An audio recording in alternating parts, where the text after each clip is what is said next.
자, 기출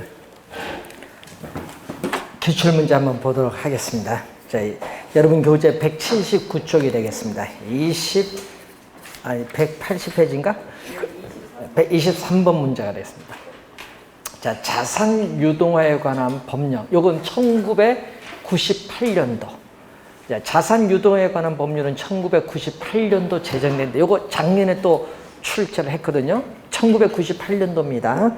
자, 부동산 프로젝트 파이낸싱의 유동화에 관한 설명으로 옳은 것을 묻습니다.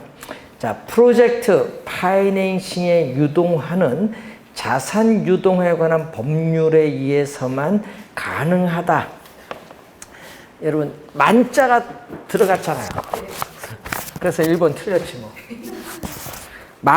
반드시 들어가면요, 의심을 좀 해야 돼. 항상 여러분, 시험 문제에 만하고 거기 만자 있잖아요. 반드시 이런 거 들어가면은 의심을 좀 해야 돼. 옳은 거 물을 때는. 틀린 거, 이럴 때, 뭐가 있어요? 그럼 프로젝트, 파이낸싱, ABS는 뭐죠? 자산, 유동화 증권이죠. 자, 이것은 자산,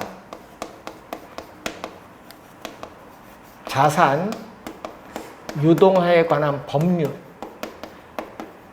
아까 얘기했지만 1998년도에 제정이 된 유동화에 관한 법률에 근거하고, 여기는 장기, 여기는 특히 장기로 자금을 조달할 때, 자, 장기로 자금 조달할 때 필요하고, 그리고 프로젝트 파이낸싱 AB, CP도 우리 많이 배웠죠.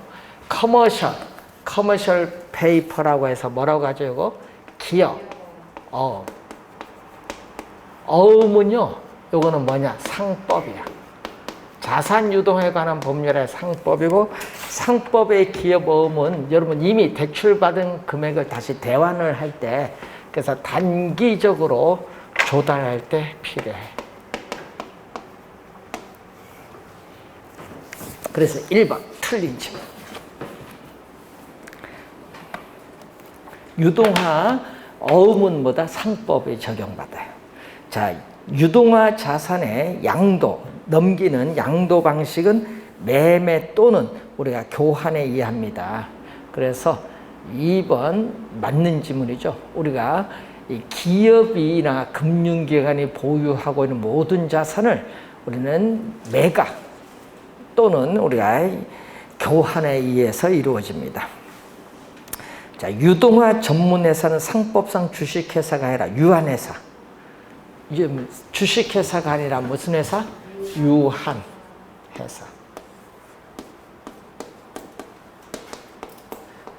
그러니까 여러분이 유한하니까 어떻게 돼요? 우리는 많은 사람이 발기인으로 참여하는 게 아니라 우리가 참여하는 숫자가 제한되어 있습니다. 유한회사로 합니다. 그래서 틀린 지문이 되겠고, 자산담보부 기업원, 이 ABCP가 나왔죠. 금융위원회에 등록한 유동화 계획의 기재 내용대도 유사자산을 반복적으로 우리가 유동화하는 것은 요거 자산 기업원은 유동하는 게 아니라 요거에 대한 설명. ABS 자산 유동화 증권에 대한 설명. 기업업은 계속적으로 반복적으로 하는 것이 아니라 단기 자금 조달하니까 반복적으로 안 되는 거죠. 자, 5번 자산 보유자 양도인은 유동화 자산에 대한 양수인의 방한 청구권을 보장해야 된다. 방한 청구권 보장해야 된다. 이게 틀린 지문이 되겠죠. 자, 여러분, 이 매도자가 자산을 매각을 우리가 SPC에 매각을 하게 되면요, 문제는 우리가 이 양수인은 우리가 뭐에게 유한 전문 유한 SPC에 요거 채무 불이행이 발생하더라도 청구하지 못합니다. 그래서 여러분이 5번 지문은 틀린 지문이 되겠습니다.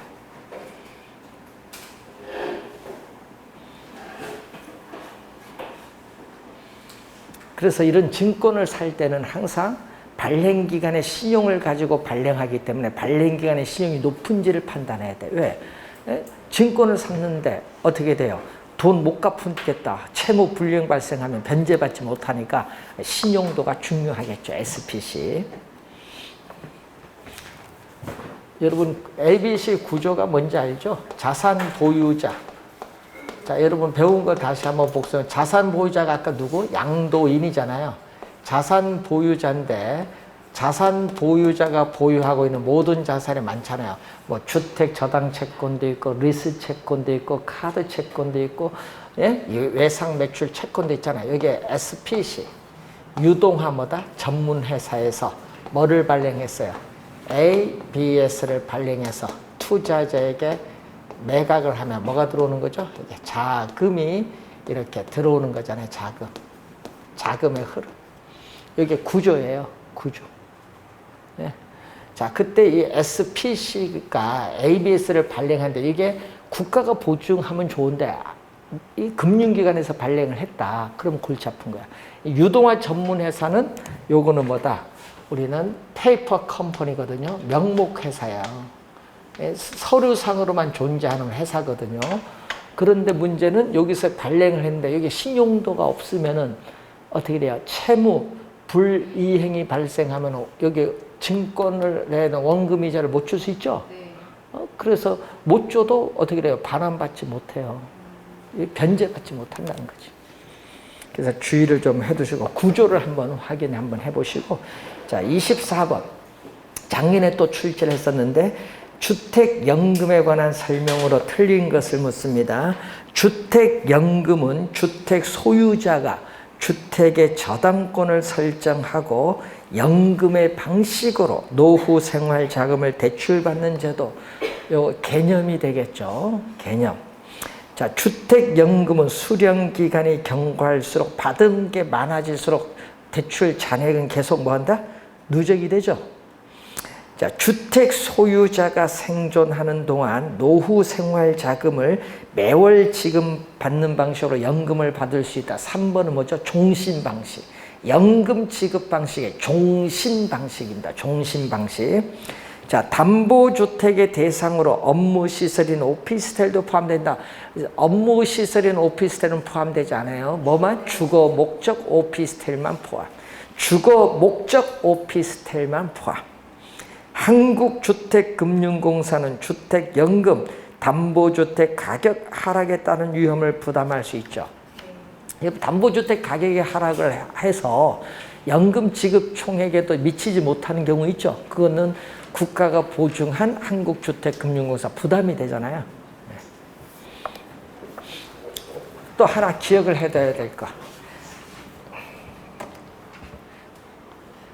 여러분 이번에 도입 6월 9일부터 시행된 게 있죠. 신탁 방식 주택연금.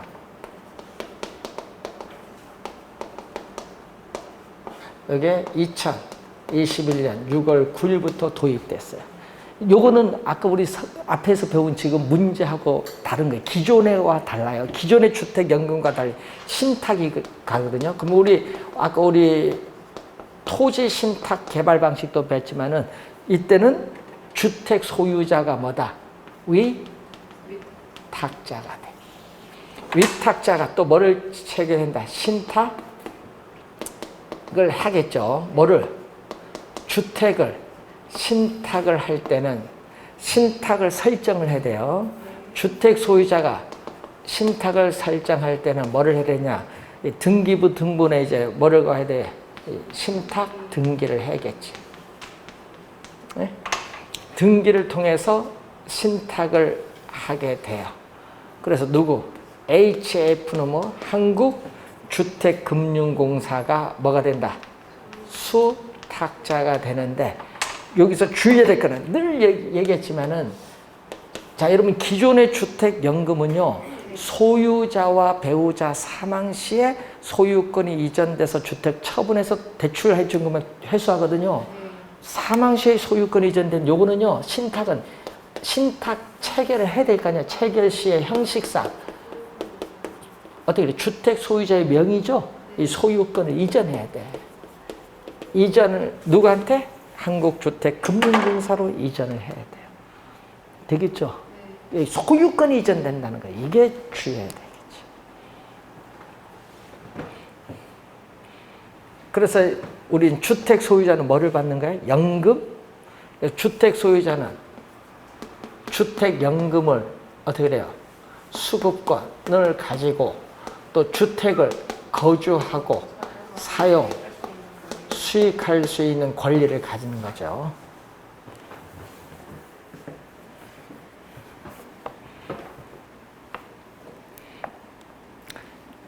자, 신탁 돌아왔다는 거 하나 기억해 두시면서 25번 부동산 투자 회사에 관한 설명으로 틀린 것은 부동산 투자 회사는 크게 세 가지로 구분할 수 있다. 자, 세 가지로 구분할 수 있다. 우선 자기 관리 부동산 투자 회사, 그리고 위탁 관리 부동산 투자 회사, 또 기업 구조조정을 목적으로 하는 기업 구조조정 부동산 투자 회사, 이렇게 크게 세 가지로 나누어 볼 수 있다. 이게 몇 번? 1번 설명. 자, 1번 설명이고 거기 2번 보면 자기관리 부동산 투자 회사의 설립 자본금은 3억 원 이상으로 한다니까 틀린 지문이 되겠죠. 설립 자본금은 시험에 많이 출제를 하는 거예요. 제6조 우리나라 부동산 투자 회사에 관한 법률 제6조에 보면 얼마로 한다? 그거는 5억 원 이상으로 한다. 5억 원 이상. 근데 이 위탁관리 부동산 투자회사와 기업 구조조정 부동산 투자회사는 얼마? 3억 원 이상으로 한다. 자, 2번 정답. 감정평가사 또는 공인중개사로서 해당 분야 5년의 동그라미 5년 이상 종사한 사람은 자기관리 부동산 투자회사의 상근 자산운영 전문 인력이 될 수 있다. 이것도 한 3번 나온 것 같아요. 자, 위탁관리 부동산 투자회사는 본점의 지점을 설치할 수 없음에 밑줄. 또 직원을 고용하거나 상근임을 둘 수 없다에 또 밑줄. 요 두 개가 포인트. 제11조의 2에 나오죠. 자, 5번 영업인가를 받거나 등록을 한 날부터 6개월, 요 6개월까지를 최저자본금 준비 기간이라고 하는데 이 6개월이 지난 기업 구조조정 부동산 투자회사의 자본금은 50억 원 이상이 되어야 한다. 자, 여러분이 최저자본금 10조에 나오죠. 자, 이 10조에 보시면은 이 최저 자본금은 여기 얼마냐? 50억 원 이상이다. 최저 자본금 결국 50억 원이 되겠고 이때 자기관리 부동산 투자회사는 70억 원이 되는데 하여튼 이쪽에서 주의를 많이 해 두셔야 된다는 거. 자, 26번 문제로 갑니다. 자, 틀린 건데 자기관리 부동산 투자회사의 설립 자본금은 5억 원 이상으로 한다. 맞고요. 위탁관리 부동산 투자회사 및 기업 구조조정 부동산 투자회사의 자본금은 3억 원 이상으로 한다. 또 맞고.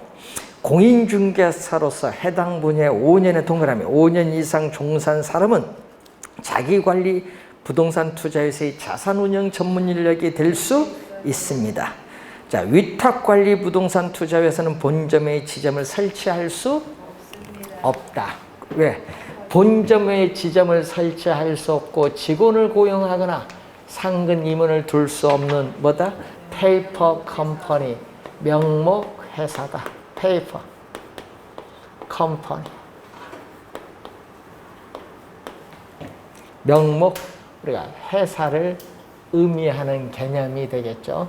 그렇지만 뭐는 자기관리 부동산 투자회사는 본점 외에 지점을 설치할 수 있고 직원을 고용하거나 상근임을 둘 수 있는 여기는 무슨 회사? 실체 회사가 되겠죠. 자, 부동산 투자회사는 현물 출전 설립이 가능하다. 가능하다 밑줄 여기 틀렸죠? 네. 자, 제5조 2항입니다. 여러분 제5조 2항에 보면은 부동산 투자회사는 현물 출전 설립은 할 수 없다. 현물 출전 설립을 할 수 없다. 그래서 틀린 지문은 5번. 제5조 2항에 나온 내용이죠. 하여튼 올해도 법조문이 출제 예상이 되죠. 27번 옳은 것. 자기관리 부동산 투자회사의 설립 자본금은 5억 원 이상으로 한다. 맞는 질문. 자, 위탁관리 부동산 투자회사의 설립 자본금은 3억 원 이상이며 영업인가 후에 6개월 이내에 30억 원을 모집해야 된다. 여러분 50억을 가야 되죠. 1번이 정답입니다. 옳은 것. 자기관리 부동산 투자회사와 기업구조조정 부동산 투자회사 모두 실체. 여러분 자기관리 부동산 투자회사만 실체고 위탁기업은 명목회사. 그래서 틀린 지문. 위탁관리 부동산 투자회사는 본점의 지점을 설치할 수 있으며가 아니라 없으며 직원을 고용하는 상근임을 둘 수 있다가 아니라 없다. 부동산 투자회사는 금융기관으로부터 자금 차입을 할 수 있죠. 그래서 여러분 자금 29조에 보면 자금 차입 및 사채 발행을 보면은 어떻게 돼요? 우리는 부동산 투자 회사는 어떻게 돼? 자기 자본의 2배를 초과할 수 없다. 자기 자본의 2배 이내를 원칙으로 해. 그러니까 여러분이 자기 자본의 2배 이내를 원칙에 자기 자본의 2배를 초과할 수 없다. 자금 차입 및 사채 발행은 자기 자본의 2배를 초과할 수 없습니다. 차입할 수 있다 없다? 있지. 그러니까 틀린 질문이다. 자, 28번 옳은 것을 묻습니다. 위탁관리 부동산 투자회사는 본점 외에 지점을 설치할 수 있으며 틀렸죠. 없으며 직원을 고용하나 상근임을 고용할 수 있다가 아니라 없다. 틀린 지문. 자, 2번 기업구조조정 부동산 투자회사는 상법상의 실체 회사인 주식회사. 여러분 실체가 아니라 뭐도 명목회사예요. 틀렸고 또 자산운영. 여러분 자산운영 전문 인력을 두고 자산의 투자 운영을 직접 수행하니까 또 틀렸는데 여러분이 이 기업구조조정 부동산 투자회사는 소액 자금을 모아서 대규모 자금을 만들어요. 그래서 뮤추얼 펀드 형태로 운영이 돼요.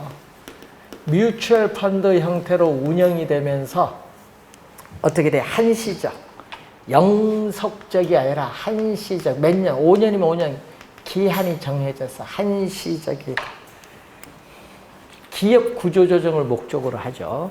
그리고 배당은 어떻게 돼요? 배당은 해당 연도 이익 배당 한도의 90% 이상을 우리는 주주에게 배당하여야 한다.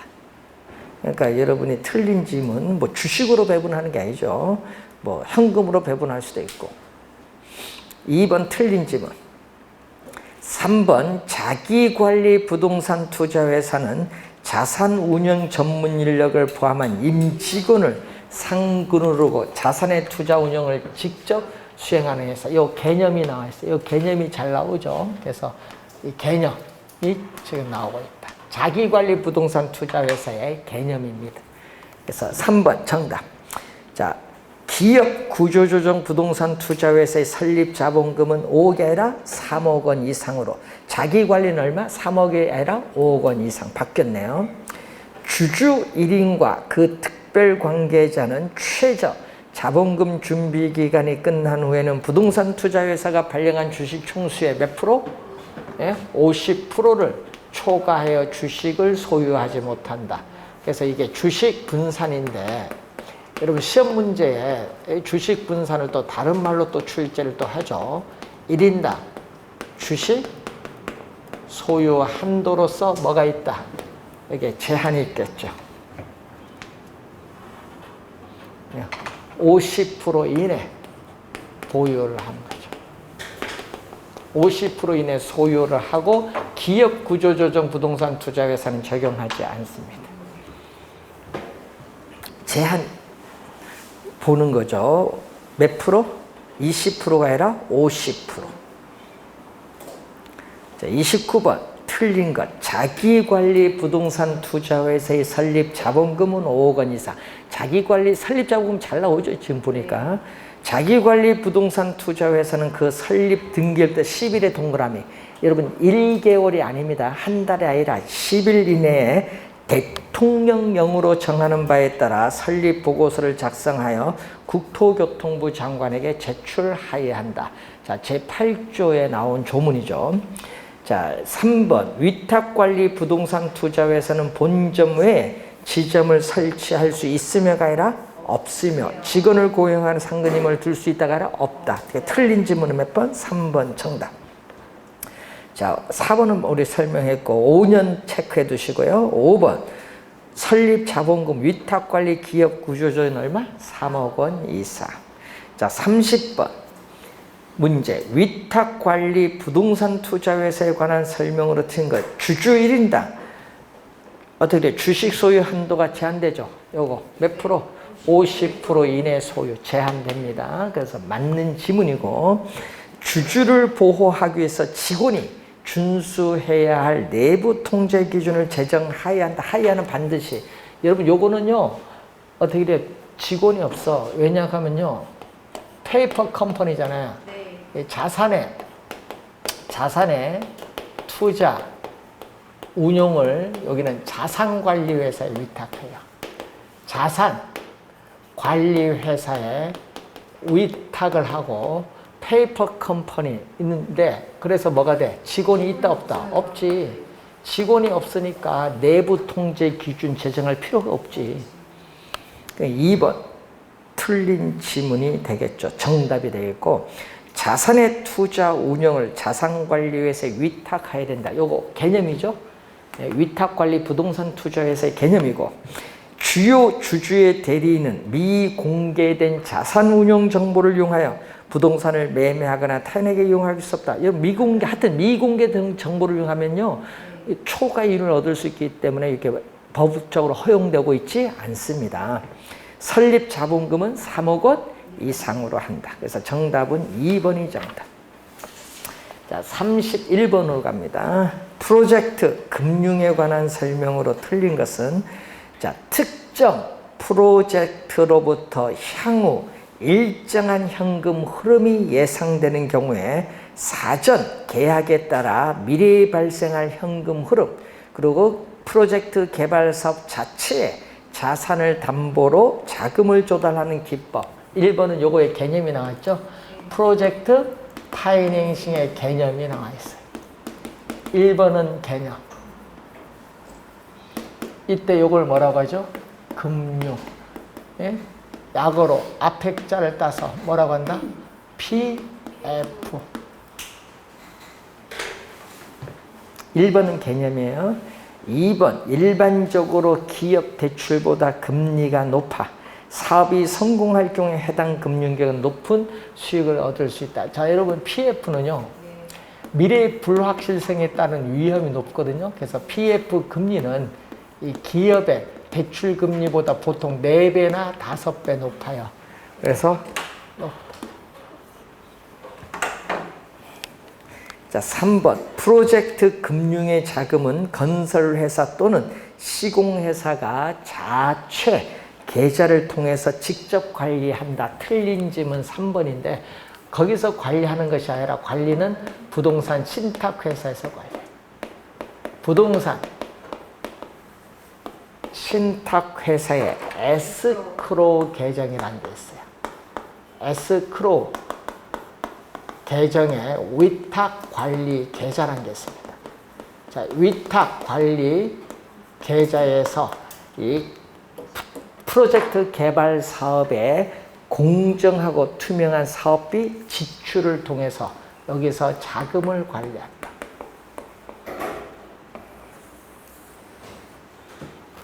3번 정답. 프로젝트 금융이 부실화됐다. 그러면 대출해준 해당 금융기관은 부실 채권이 발생하면서 부실로 이어질 수 있습니다. 맞는 질문. 비소구 또는 제한적 소구 금융에 여러분 특정 프로젝트 개발 사업이 망하면은 금융기관은 사업주에게 원리금 상환을 청구할 수 없어요. 사업주는 개인적인 채무가 없는 비소구 금융을 원칙으로 하는데 만약에 보증 등을 했다. 그럼 보증을 한 경우는 보증한 부분에 제한을 시켜. 보증은 책임져야 되니까 보증한 부분에 제한을 둬서 여기에는 뭐를 원리금 상환을 청구할 수 있는 제한소구 금융의 경우가 일반적. 자, 32번 문제로 갑니다. PF에 의한 부동산 개발 사업 시에 금융기관이 위험을 줄이기 위해서 취할 수 있는 조치가 아닌 것. 금융기관 입장에서 위험을 줄여야 되거든요. 그래서 위탁관리, 여러분 자금을 이 프로젝트 회사나 시공회사가 관리하면 안 된다. 왜? 배임이 나타날 수도 있기 때문에 어디? 이 위탁관리 계좌를 운영할 수 있어요. 시공사인 건설회사의 책임 준공 의무를 부담시킨다든지 대출금 보증에 대해서 시공사의 신용 보강을 요구한다든지 신용을 더 어떻게 출자를 더 하라 뭐 이렇게 할 수도 있고 또 시행사 시공사에 대한 추가 출자를 요구할 수 있고 또 시행사 개발 이익을 선지급하는 게 아니죠. 시행사 이익을 선지급하는 게 아니라 뭐 개발 사업 비용을 공정하고 투명하게 그걸 지급을 해야지. 사업 비용을 지급하고 이익은 나중이잖아요. 선지급이 아니지. 그래서 우리는 공사비, 사업비를 우선 지급하는 겁니다. 그래서 5번 정답. 33번 사업주 스폰서가 특수 목적 회사인 프로젝트 회사를 설립하여 프로젝트 금융을 활용하는 경우에 관한 설명으로 옳은 건데 사업주가 우리가 자본금을 출자할 거 아니에요. 자, 자본금을 우리가 출자를 해서 회사를 이렇게 하나 만들어요. 이 프로젝트 회사가 바로 특수법인인데 이 특수법인은 사업주와는 법률적, 회계적으로 완전히 뭐다? 독립적인 회사를 만드는 거예요. 독립적인 회사. 자, 그때 거기 프로젝트 금융의 상환 제어는 사업주의 모든 자산을 기반으로 한다 하면 안 되죠. 자, 사업주의 모든 자산, 이 사업주의 모든 자산을 기반으로 하는 것이 아니라 특정 프로젝트 개발 사업에 있어서의 뭐죠? 미래의 현금 흐름. 이 특정 프로젝트 개발 사업으로부터 발생하는 미래의 현금 흐름이 우리는 뭘로 본다? 상환의 재원으로 보는 거죠. 이걸 뭘로? 상환의 재원으로 본다. 그래서 틀린 질문이 되겠습니다. 2번 사업주의 재무상태표에 해당 부채가 표시된다. 여러분 이 사업주의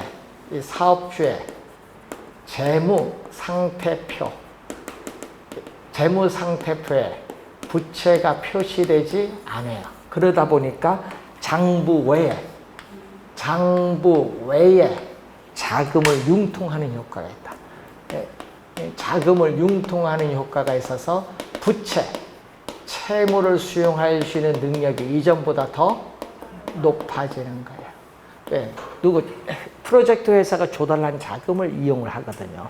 누구의 명의로? 프로젝트 회사의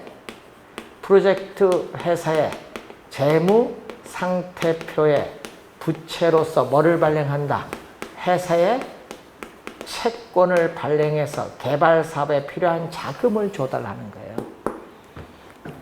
그래서 2번 틀렸고 3번 해당 프로젝트가 부실화되더라도 대출기관의 채권에 쓴 영향 없다. 대출기관도 부실로 초래를 가져오죠.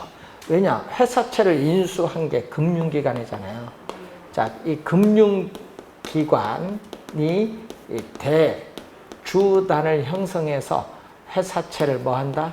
인수를 해서 뭐를 자금을 이렇게 대출을 해주면서 금융기관 쪽에 자금 대출을 해주면서 이자를 이렇게 받는데 문제는 이때 이 금융기관이 이게 망하면은 뭐다? 금융기관은 미래 현금 흐름이 없을 거 아니에요, 거의. 그러니까 요걸 가지고 상환 조인데 회수를 못해요. 그래서 뭘 발생한다? 부실 채권이 발생하면서 금융기관의 부실로 이어지면서 망할 수도 있어. 그래서 우리나라 뭐 부산저축은행뿐만 아니라 우리 저축은행이 다 PF로 망한 거예요. 옛날 사건이 있었죠. 자, 3번 틀렸고, 일정한 요건을 갖춘 프로젝트 회사는 법인세 감면을 받을 수 있다. 예를 들면 국책 사업일 경우에는 뭐죠? 정부의 보증을 요구하면서 감면 받을 수도 있겠죠. 자, 프로젝트 사업의 자금을 차주가 임의로 관리한다? 아니죠. 관리는 자금 누가 할까? 부동산 신탁회사의 에스크로우 계정을 통해서 자금 관리가 이루어집니다. 틀린 질문 4번 정답. 그래서 PF는 올해 니츠하고 PF는 올해도 출제가 예상되는 중요한 부분 잘 정리 좀 해두시고, 자 34번 주택도시기금 법령상 주택도시기금이 있는데, 자 여기서 주택 개정 용도가 아닌가, 자, 국민주택 건설에 대한 융자, 준주택 건설에 대한 융자, 준주택 구입에 대한 융자, 국민주택 규모 이상 하면 안 돼. 국민주택 규모 이하인 주택 리모델링에 대한 융자, 또 국민주택을 건설하기 위한 대지조성 사업에 대한 융자, 이런 건 다 되는데 이상 하면 안 되고 4번 정답 이하. 국민주택 규모 이하. 우리 국민주택 규모가 얼마예요? 85제곱미터죠. 근데 요즘에는 1인 가구가 지금 거의 우리나라 39%라 하는데 1인 가구, 그리고 두 분이 사신 분도 많아요. 요즘 노후 계층은 자식 분가하다 보니까 분가하면서 1인 가구 되고 부부들이 노후 사시다 보니까 앞으로는 국민주택 규모 요 바뀌어야 되지 않을까요? 네? 한 얼마로 바꾸는 게 좋아요? 네? 59제곱미터 이 정도. 85보다는 59로 이제 바꿔야지. 예? 20평도 충분한데 외국에는요 그 정도 많이 살고 있는데, 예?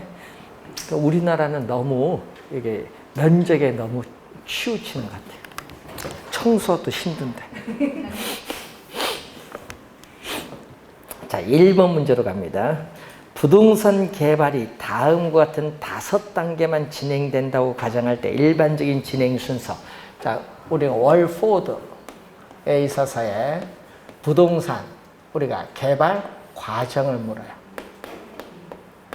개발 과정을 묻는데 우선 구상, 아이디어 단계. 개발은 어떤 형태의 개발을 하고 위치를 시킬 건가, 어디에 위치할 거냐. 구상, 디귿이 먼저 나와야 돼. 그럼 1번 아니면 2번이 정답이요. 디귿이 먼저 나와야 되니까. 그 다음에 예타 가야지. 예? 두 번째는 예타. 그러니까 니은이 와야 돼. 그럼 답은 1번이네. 네. 이런 식으로 찾으면 이제 볼 거 없이 답이 딴 거면 바로 넘어가야지. 두 번째가 예타 분석을 해야 돼. 예타. 자, 예타는 우리가 관련해서 자, 예비적 타당성 분석을 보시면은, 예, 예타라고 하죠, 우리가 보통. 네. 예비적 타당성을 분석하는 단계. 예, 여기가 두 번째. 세 번째는 적정한 부지를 모색 확보하는 단계. 네 번째는 이 타당성 분석을 정밀하게 분석하는 거죠. 이 타당성 분석 단계가 네 번째. 다섯 번째는 자금을 조달하는 금융 단계. 여섯 번째는 택지를 조성하는 건설 단계. 일곱 번째는 조성된 택지를 분양하는 우리가 마케팅 단계의 7단계로 우리는 보는데, 이것을 이제 줄여놨던 얘기 5단계로. 그래서 디귿, 니은 다음에 뭐가 와야 돼요? 그 다음에 사업 부지 확보죠. 기업 온 다음 타당성 분석 네 번째 오고 다섯 번째 건설 이렇게 오면 되겠죠. 1번이 정답이고 2번 올해 위험은 중요합니다. 올해 시험에 위험이 지문의 출제 예상이 되거든요. 자, 부동산 개발의 위험에 관한 설명으로 틀린 것은 월포드는 부동산 개발 위험을 크게 세 가지로 봐요. 자, 월포드는 올해 출제가 예상이 된다고 했습니다. 부동산 개발의 위험을 크게 세 가지. 법률적 측면에서 발생하는 위험, 그리고 시장 위험, 그리고 비용 위험으로 크게 세 가지로 나누어 볼 수 있다. 자, 부동산 개발 사업 추진에는 많은 시간이 소요되므로 개발 사업 기간 동안에 다양한 시장 위험에 노출되고 있습니다. 맞는 지문. 부동산 개발 사업의 진행 과정에서 행정의 변화에 의한 사업 인허가 지연에 따른 위험은 시행사, 시공사가 스스로 관리할 수 있는 에 동그라미, 있는 위험이 아니라 없는 위험이에요. 인허가는 시공사, 시행사가 관계가 없어요. 없는 위험. 3번 정답. 법률 위험을 최소화. 여러분, 이 법률적 위험을 최소화하기 위해서는 토지 이용 계획이 확정된 토지를 매입을 하는 것이 최소화시켜 줄 수 있다. 왜냐? 토지 이용 계획을 실현하는 수단의 용도 지역지구제니까. 자, 예측하기 어려운 시장의 불확실성은 개발 사업에 영향을 주는 시장 위험 요인이 되죠. 네, 그래서 시장 위험 요인.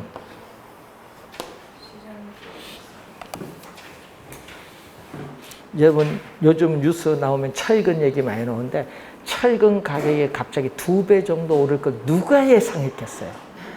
이거는 분양가는 이미 분양을 선분양했는데 철근 가격 오르면 뭐가 돼? 공사비가 오를 거 아니에요. 그럼 건설회사 수익성이 떨어지죠. 분양은 이미 했는데 문제는 그게 문제가 철근이 있으면 좋은데 또 없어. 그럼 공사가 지연돼. 지금 공사 중단된 게 많잖아요. 지연되면은 지체에 따른 또 배상. 이거 해줘야 될 거 아니야. 골치 아픈 거야. 배상을 안 해주기 위해서 부실공사 할 수도 있지. 그래서 그런 점이 문제가 될 수도 있습니다. 자, 그런 게 혹시나 나올 수도 있거든요. 원래. 자, 3번. 아파트 재건축 사업 시에 조합의 사업성의 부정의 동그라미. 시험 문제는요, 부정적 영향, 긍정적 영향 이런 게 자주 나오거든요. 자, 모두 몇 개인가? 요건 보기에 하나 모르면 틀려요. 이런 게 어려운 문제입니다. 자, 건설 자재 가격, 아까 철근, 시멘트 이런 가격이 상승하면은 건축비가 상승하기 때문에 조합의 수익성이 악화가 돼요. 악화되니까 부정적 영향. 일반 분양 가격이 상승하면은 조합원 부담이 적어요. 수익성, 조합의 사업의 수익성이 상승하거든요. 이건 긍정적 영향. 조합원 부담금 인상되면 이거는 조합의 수익성이 악화되죠. 이건 부정적 영향. 용적률이 할증해서 건물이 고층화되면은 수익성이 좋아져요. 긍정적 영향. 이주비 대출 금리가 하락하면 비용 면에서 전략이 돼서 수익성이 개선되죠. 긍정적 영향. 공사 기간이 연장된다든지 도로 등의 기부 체납이 증가하면은 비용 면에서 증가하죠. 그렇기 때문에 수익성이 악화되는 부정적 영향. 부정적 영향 몇 개? 4개. 반대로 긍정적 영향은 3개. 자, 요거 또 4번은 또 시행사의 사업성에 입은 긍정 영향을 주는 요인은 공사기간의 영장이나 대출 이자를 상승하면 이건 부정적 영향이고, 또 인허가 시의 용적률이 증가하면 건물이 고충되죠. 이거는 긍정적 영향. 초기 분양률이 저조해서 미분양이 많아진다든지 매수 예정, 사업 부지, 토지 가격이 상승하면은 비용 면에서 증가함으로써 수익성이 악화되죠. 부정적 영향. 긍정적 영향은 하나, 용적률 증가 딱 하나밖에 없네요. 자, 이런 유형의 문제 또 주의 좀, 박스 문제 좀 주의해 두시고, 자, 그리고 5번. 부동산 개발 사업 시에 분석할 내용에 관한 설명으로 틀린 것은 시장에 공급된 부동산이 일정 기간 동안 소비되는 비율, 흡수되는 비율을 조사해서 해당 부동산 시장의 추세를 파악하는 것은 흡수율 분석이랍니다. 무슨 분석? 흡수율 분석. 특히 시장 위험에서 우리 분석을 해야겠죠. 흡수율 분석의 개념. 1번 정답. 2번 특정의 동그라미, 특정 부동산에 관련된 시장에 또 수요 공급 상황 분석 밑줄. 수요 공급 상황 분석하면은 시장 분석이에요.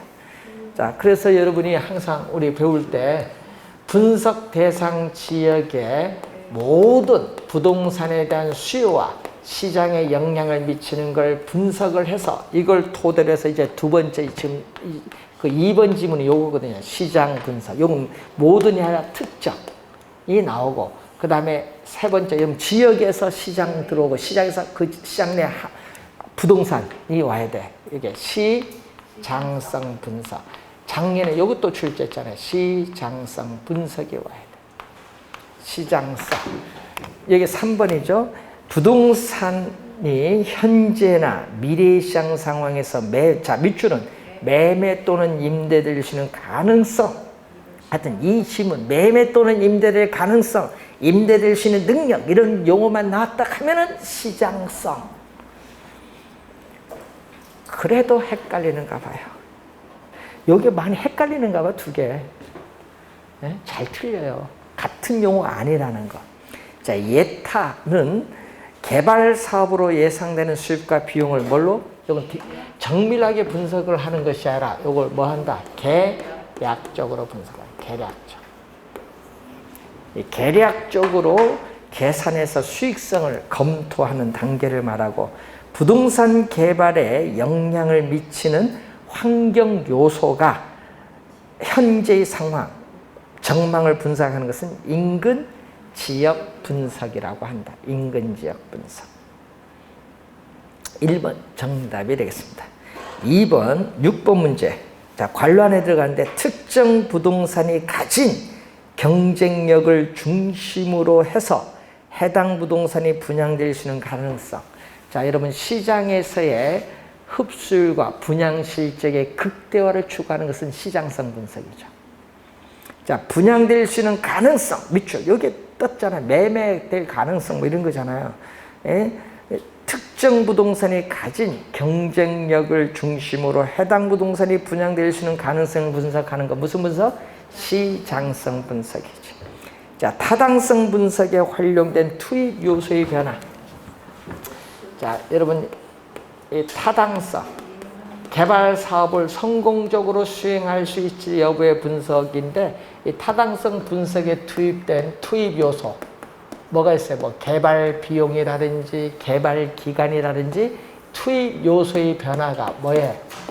산출 요소인 뭐에 영향 준다? 수익성. 수익성. 여러분 뭐 개발 기간 이런 게 중요하겠죠. 개발에 따른 뭐 비용이라든지 요거 영향을 미치는 요걸 뭐라고 하죠? 민감도 분석이죠. 민감. 니은은 민감도 분석. 5번 정답. 여러분 거기 4번에 수압 분석이 나오는데 요거는요 우리 경영학에서 얘기하는 수압 분석인데 강점, 약점, 기회, 위협, opportunity, threat, weak, strength, 강점, 약점, 기회, 위협, 수압 분석이라고 해요. 이건 경영학에서 많이 사용하는 개념. 7번 시장 뭐다? 세분화에 관한 설명으로 옳은 것은 자, 주택 공급자의 신용도에 따라 소비자들이 공급자 선호 구분하는 게 아니죠. 우리 마케팅에서 배웠잖아요. 2번이 정답이죠. 일정한 기준, 뭐 인구 경제학적 특성 이런 기준에 의해서 주택 수요자를 보다 동질적인 소규모 집단으로 어떻게 돼요? 구분하여 나누는 거잖아요. 이게 시장 세분화의 개념. 2번 정답. 시장 세분화의 개념. 자, 8번 문제로 갑니다. 도시 및 주거 환경 정비 법령상 정비 사업 개념. 자, 우리가 거기 보면 정비 기반 시설 열악에 동그라미, 열악하고 노후 불량 건축 밀집한에 또 동그라미, 밀집한 지역에서 주거 환경을 개선하거나 상업지역, 공업지역 등에서 도시 기능의 회복 및 상권 활성화 등을 위하여 도시 환경을 개선하기 위한 사업. 요거 뭐에 대한 산업? 재개발 산업. 그럼 열악에 극히 들어가고요. 밀집한에 과도하게가 들어가면은 주거 환경 개선 사업 쪽으로 가야 돼요. 1번 정답. 자, 여러분 27회 시험에도 우리가 출제를 했었죠. 자, 9번 문제. 토지의 취득 방식에 따라 개발 방식을 분류할 때 다음에서 설명하는 개발 방식. 자, 택지가 개발되기 전 토지 위치, 지목, 면적, 등급, 이용도 및 기타 필요로 하는 사항을 고려해서 택지가 개발된 이후에 개발된 토지를 토지 소유자에게 환지 평가를 통해서 다시 돌려줘요. 재분배. 매각이 아니라 재분배합니다.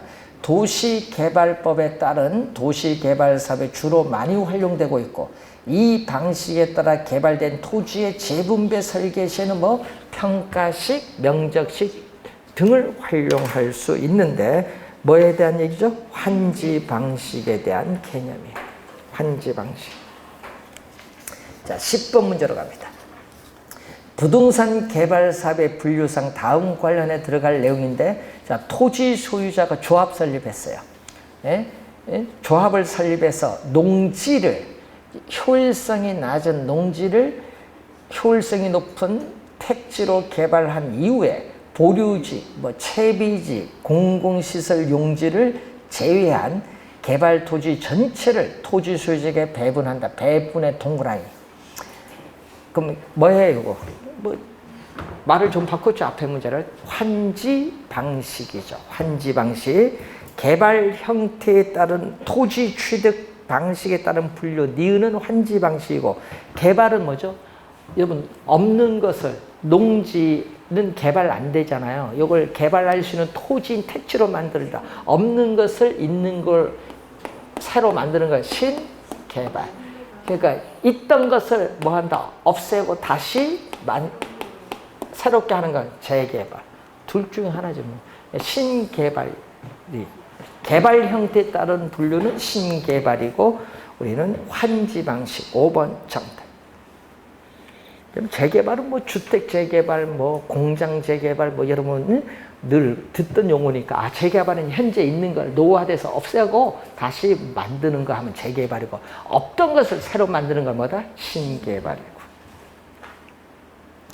자, 11번 문제로 갑니다. 부동산 개발에 관한 설명으로 틀린 것은 부동산 개발업의 관리 및 육성에 관한 법령상 부동산 개발업이란 타인에게 공급할 목적으로 부동산 개발을 수행하는 업인데, 여러분 거기에 또 시험 문제에 부동산 공급의 개념을 또 많이 내요. 부동산 개발의 개념.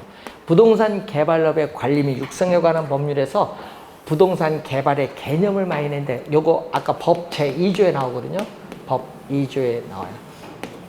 건축물을 건축하거나 공작물을 설치하거나, 대수선 이런 거 하는 거. 개발 개념 잘 알아두셔야 되겠고, 거기 법률적 위험을 줄이는 하나의 방법은 토지 이용 계획이 확정된 토지를 구입을 하는 것이죠.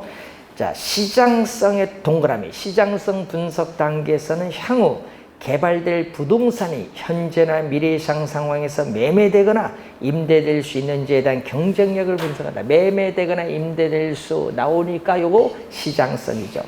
토지 신탁 방식은 신탁회사가, 자, 밑줄, 소유권을 이전받아야 돼요. 이게 포인트예요. 소유권을 이전받아 토지를 개발한 후에 분양하거나 임대하여 그 수익을 신탁자에게 돌려주는 방식이다. 신탁자가 누구예요? 수익증권을 소유한 토지 소유자겠죠. 자, BTO죠. 민간이 개발한 시설의 소유권을 준공이 B.